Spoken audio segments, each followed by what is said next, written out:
Before we get into today's video, I want to give a huge thank you to all of my channel members listed on screen now. And if you do want to join the membership program on this channel, it is massively appreciated.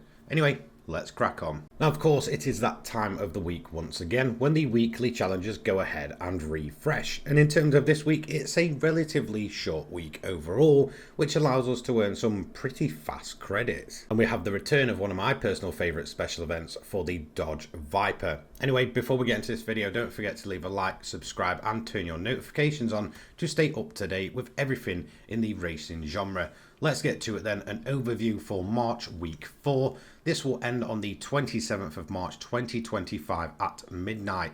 Now, in terms of the first event this week, we have the Japanese FF Challenge 450, which takes place at the High Speed Ring. We'll then move over to Eiger Nordwand and the European Sunday Cup 500. After that, it's time to head over to Kyoto Driving Park Yamigawa for the Gran Turismo Trophy. Then we have the returning special event for the Dodge Viper 1 make, this time at Trial Mountain Circuit Reverse. A nice, tough, tricky one, that one, but definitely a barrel of fun seeing all those different types of Dodge Viper on track. And to finish off, well, we finish at Autopolis International Racing Course for the WTC 900.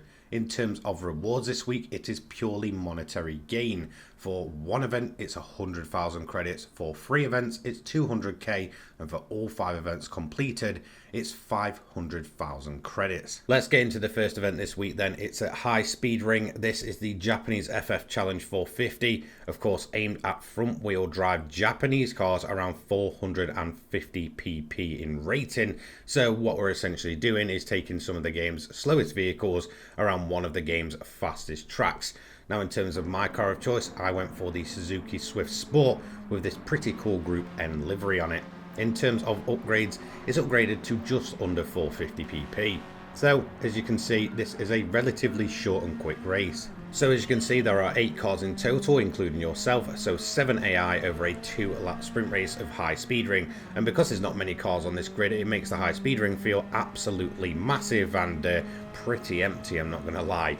Now, one thing I noticed that is pretty much the same for all of the FF Challenge events is that the grid is basically split into 2. So you'll have the slower cars, things such as your Suzuki Swifts, your Honda Fits, your Priuses, sometimes the Demio and such, will all run in their own little pack. So you'll get through those pretty easily, and then you have to kind of move on to the Type R Hondas, which, as you can see here, are made up of Integras and Civic Type Rs. Now, they will give you a decent enough run for your money. Now, again, I am not fully tuned here for the highest top speed. We're mainly tuned for the midsection where we can make up a lot of time over them. However, on that straight, the Integra was absolutely rapid.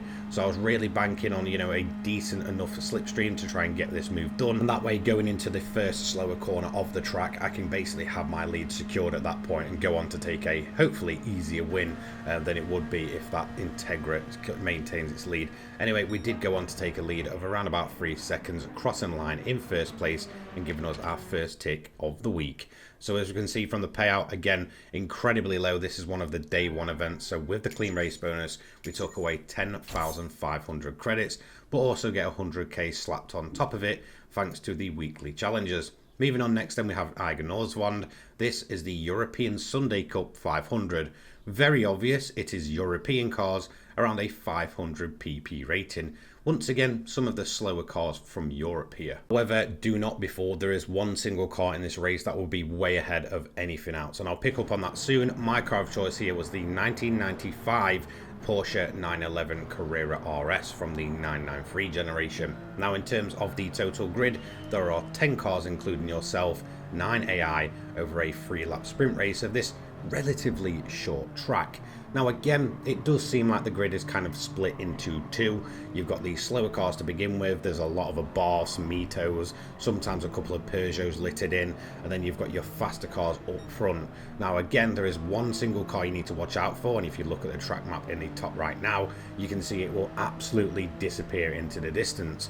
Now, more than likely, there's going to be 2 M3s here. The first one really isn't going to give you any bother, but once you get past this next little pack, again, you'll have to do a lot of traveling to go ahead and get that lead, as the lead M3 will absolutely be gone. So when it comes to race strategy, you want to get through the pack as quickly and cleanly as possible, so then you can go ahead and chase down this M3. As you can see though, it does get a little bit sketchy on corner exit, and that is where it loses a lot of time. So we basically rinsed and repeated the same move on the previous M3, and then went on to build up a decent lead of over 8 seconds.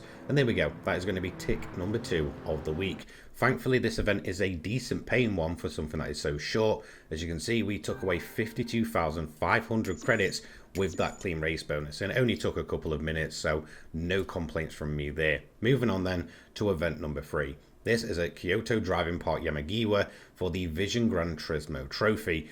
Bit of a longer race here, and I would say it kind of outstays its welcome, but we're going to see a much bigger grid for this one. So it's VGTs only, around 950 pp maximum rating, but a lot of cars are hitting nowhere near that. My car of choice for this one would be the absolutely gorgeous Lamborghini Vision Gran Turismo.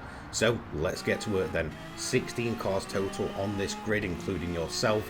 15 AI up ahead, over 7 laps, which is really plenty of time to get this done. Again, I feel like this event really outstays its welcome. I feel like 5 laps would have been absolutely enough for it to feel at least challenging and a little bit rewarding. Those 2 laps that are added on to make it 7 laps just make it a little bit too easy. Now again, whilst the limit is 950 pp, and that does allow me to put racing tyres on this Lamborghini, unfortunately it really is a case that not many cars are hitting that. You'll probably find yourself absolutely walking this grid until you get to around about P4, maybe P3. That is when the 3 fastest vehicles actually come into play. That being the Peugeot VGT, which thankfully did seem to get caught up a little bit here with the Toyota FT1 VGT, the Jaguar VGT and the Porsche VGT. Those 3 cars are absolutely the standout and fastest vehicles here, and the fastest of the bunch, well, that is the Porsche VGT. That thing has incredible acceleration and top speed, so just be aware that it will probably pull on you on corner exit, and especially on the longer straights. So the best place to get the move done on this thing is through the tight twisty sections where it feels like it is incredibly slow before absolutely rocketing off again. As you can see here, for example, we would have to wait until the corner exit to actually get this done, in which the car would eventually catch up to us but then drop back once again. Anyway, after 7 total laps completed, we had a 6-second lead, and that was enough to secure our 3rd tick of the week. Now in terms of payout for this one, 135,000 credits for those 7 laps with the clean race bonus, and of course we're then going to grab our daily, which was a 4-star as always, and 200k on top of it. Let's move on then to the special event for this week. This is going to be the returning Dodge Viper 1-mate, this time at Trial Mountain Circuit Reverse. Now of course this will only be around for the next week. It features pretty much every single version of the Dodge Viper in game, and it's one of my personal favourite cars of all time.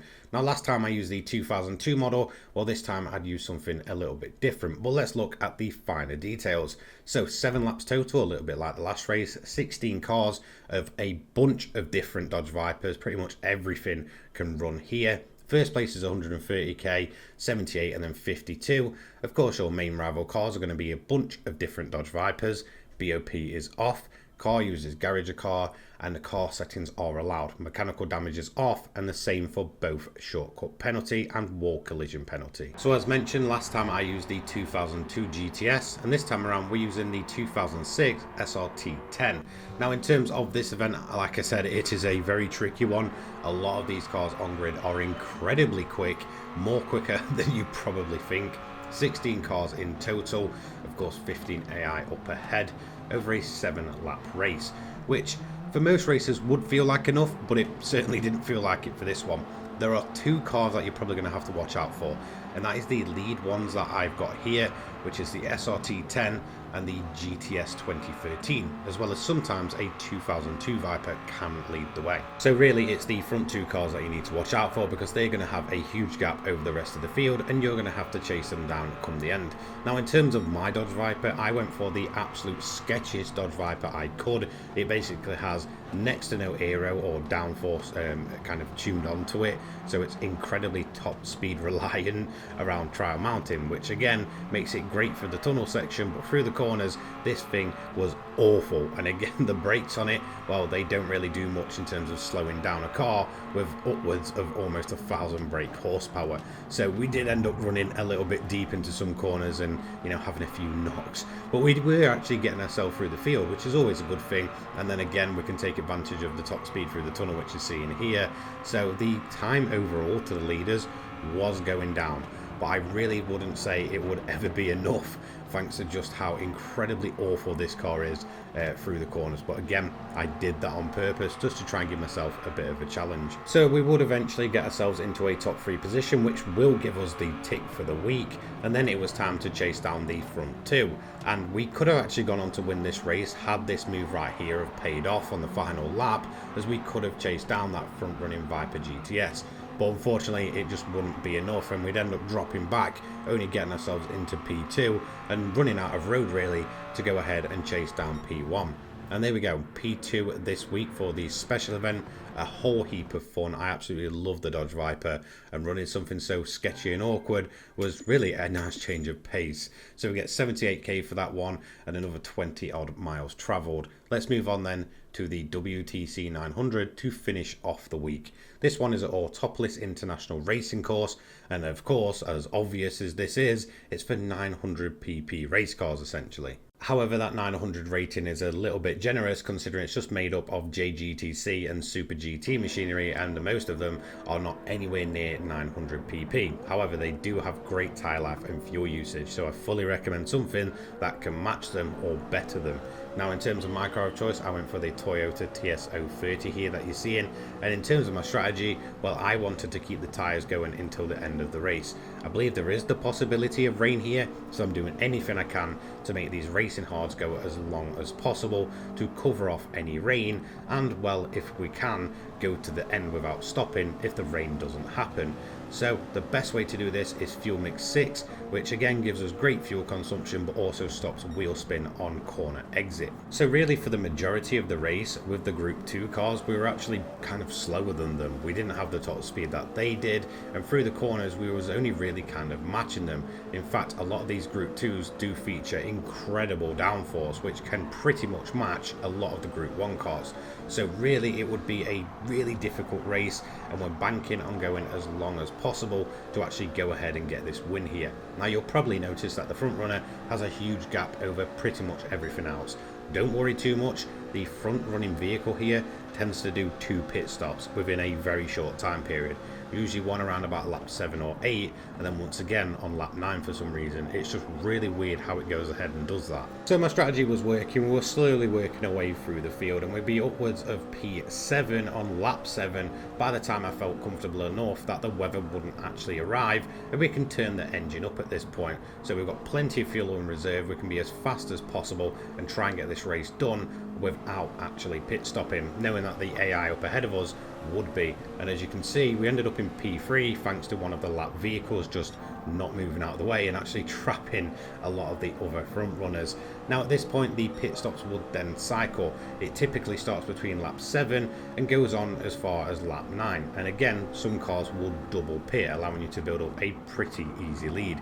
Eventually I would take the lead on the track on lap 9, leaving us plenty of room to pull out a decent enough lead, and that would be 24 seconds in the end thanks to those double pit stopping cars. And with that we complete our final tick of the week, all 5 events done and dusted. In terms of the payout for this one, I didn't get the clean race bonus, so it's relatively low at 150,000 credits, but we do get that bonus of 500k. So let's go ahead and open up the rewards then. We do have our daily driving marathon, which is pretty much always a 4-star, and it's going to be no different this week. Now of course there's decent rewards in here. There's an engine swap, an NSX, and 500,000 credits, and kind of shocked me here, but that's exactly what we're going to get. An extra 500k off a daily marathon ticket. That's going to build up the credits quite nicely. Then we're going to add 100,000 credits, of course, for completing one single event. After that, we're going to move over to 200,000 credits, of course, for completing 3 of the 5 events. And then finally, 500,000 credits for completing all 5 events, taking our total to just over 56 million credits. Again, a huge thank you to all of my channel members listed on screen now. Let me know how you found this week's weekly challenges. I think this is a pretty great way to earn some relatively easy and fast money. I hope you have a fantastic weekend, and I will see you in the next one. Take care, guys. Peace.